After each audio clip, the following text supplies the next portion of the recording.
Jaunoji karta labai reikalinga mūsų gyvenime. Ir politinėme, ir ekonominėme. Todėl aš labai palaikau jaunųjų socialdemokratų veiklą. Tai yra, pirmiausiai, Linas Jonauskas, yra jaunųjų socialdemokratų vadovas, tai yra ministro pirmininko patarėjas. Andrius Šedžius iš Šiaulių, žinomas verslininkas, organizuotas labai vyras.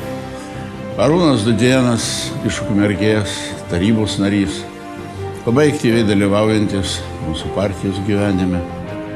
Andrius Mikšta iš Tolimojo Skuodo, kuris taip pat labai aktyviai įsijungė į mūsų gyvenimą.